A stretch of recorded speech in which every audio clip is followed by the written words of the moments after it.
क्या गुजरात में बीजेपी सबसे बड़ी हार के करीब है? क्या राहुल गांधी बीजेपी के किले में सेंध लगा चुके हैं? 27 साल बाद क्या बीजेपी विपक्ष में बैठी हुई नजर आएगी? ये सवाल ट्रेंड कर रहे हैं क्योंकि दूसरे चरण के मतदान के साथ साथ जहां जनता ने तमाम राजनीतिक पार्टियों की किस्मत ईवीएम के जरिए पोलिंग बूथ में बंद कर दी है, वहीं अब सोशल मीडिया पर ट्रेंड कर रहा है बीजेपी विल लूज गुजरात। इसी बीच गुजरात में आज पीएम मोदी ने भी वोट डाला और क्या कुछ कहा वो भी आपको सुना देते हैं। क्या गुजरात चुनाव में बीजेपी बड़ी हार के करीब है? क्या बीजेपी के किले में राहुल गांधी सेंध लगा चुके हैं? क्या नरेंद्र मोदी की बीजेपी 27 सालों बाद गुजरात में विपक्ष में बैठने जा रही है? क्या गुजरात चुनाव फतह कर राहुल गांधी और कांग्रेस का राजनीतिक उदय होने वाला है? आज गुजरात चुनाव के दूसरे चरण का मतदान 93 सीटों पर हो रहा है। 14 जिलों में फैले करीब 2.5 करोड़ वोटर सरकार बनाने के लिए पोलिंग बूथ पर पहुंच रहे हैं।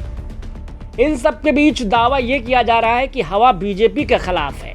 पहले चरण की 89 में से 55 सीटों पर कांग्रेस की जीत का दावा वरिष्ठ पत्रकार के जरिए किया गया था। ऐसे में अब कांग्रेस को इस चरण में महज 37 सीटों की दरकार है। ये 37 सीटें जीतते ही कांग्रेस 182 विधानसभा सीटों वाली राज्य विधानसभा में बहुमत में आ जाएगी। ट्विटर पर भी हवा इस वक्त बीजेपी के खिलाफ चल रही है। ट्विटर पर BJP will lose Gujarat trend कर रहा है।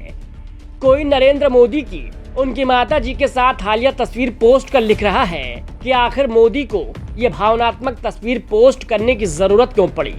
क्या बीजेपी इस इलेक्शन में पीछे चल रही है?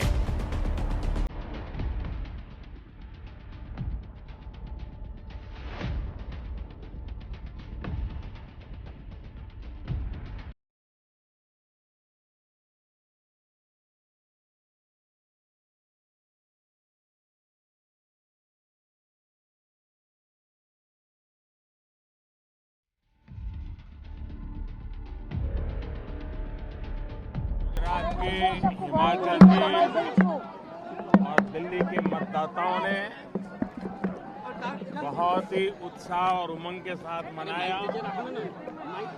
मैं लोकतंत्र के उत्सव के लिए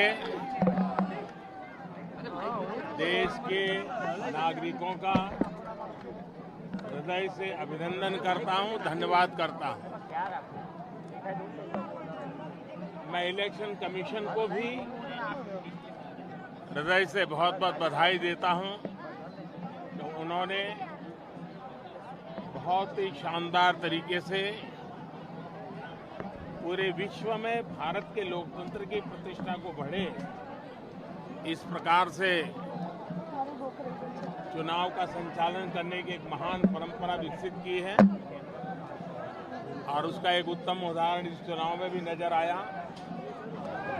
मैं इलेक्शन कमीशन का भी हृदय से अभिनंदन करता हूं। હું ગુજરાતના મતદારોનો પણ હૃદયથી ખૂબ ખૂબ આભાર માનું। उत्तराखंड कांग्रेस की ओर से ट्वीट किया गया है कि घर था, स्कूटर था, डिजिटल कैमरा था, चाय की दुकान थी, एमए की फर्जी डिग्री भी थी, हट्ठे कट्ठे 4 भाई थे, फिर भी मां दूसरों के घर बर्तन मांजती थी। कांग्रेस वचन निभाएगी। पंकज शर्मा नाम के यूजर ने लिखा है, अज्ञानता फोटोशूट से दूर नहीं होगी जनाब, उसके लिए ज्ञान की जरूरत होती है। BJP will lose Gujarat. Ramesh Shah नाम के एक ट्विटर यूजर ने लिखा है, सोना दिया सोनार को पायल बना दिया, लोहा दिया लोहार को हथौड़ा बना दिया और वोट दिया फकीर को कटोरा थमा दिया। चंद्र प्रकाश बी त्रिपाठी नाम के यूजर ने लिखा है, defeat Modi not just in Gujarat, Himachal, Delhi but rule of India. This man is alone ruining India and selling everything to Adani. इन सबके बीच पीएम मोदी ने अहमदाबाद के रानीप में एक स्कूल में बने पोलिंग बूथ पर मतदान किया। उन्होंने आम नागरिकों की तरह लाइन में लगकर ही वोटिंग की। वे पोलिंग स्टेशन तक पैदल चलकर पहुंचे। पीएम मोदी ने कहा कि लोकतंत्र का पर्व गुजरात, हिमाचल प्रदेश और दिल्ली के लोगों द्वारा बड़े उत्साह से मनाया गया है। मैं देश की जनता का शुक्रिया अदा करना चाहता हूँ, उन्हें धन्यवाद देता हूँ। शांतिपूर्ण तरीके से चुनाव कराने के लिए मैं चुनाव आयोग को भी बधाई देना चाहता हूँ। वहीं अमित शाह ने भी परिवार के साथ अहमदाबाद के नारायणपुरा में करीब 10:30 बजे वोट डाला। नारायणपुरा पोलिंग बूथ पर सुरक्षा के कड़े इंतजाम किए गए हैं। 2017 विधानसभा चुनाव में बीजेपी ने इन 93 में से 51 सीटों पर जीत हासिल की थी, जबकि कांग्रेस को 39 और 3 सीटें निर्दलीय उम्मीदवारों के खाते में गई थी। वहीं आम आदमी पार्टी के उम्मीदवारों की जमानत जब्त हो गई थी। मध्य गुजरात में भाजपा ने 37 और कांग्रेस ने 22 सीटें जीती थी, लेकिन उत्तर गुजरात में कांग्रेस हावी रही थी और 17 सीटों पर जीत हासिल की थी, जबकि बीजेपी को सिर्फ 14 सीटें तब मिली थी। फिलहाल अब इंतजार 8 दिसंबर का है। नतीजों के साथ ही ये साफ हो जाएगा कि आखिर गुजरात में किसकी सरकार बन रही है।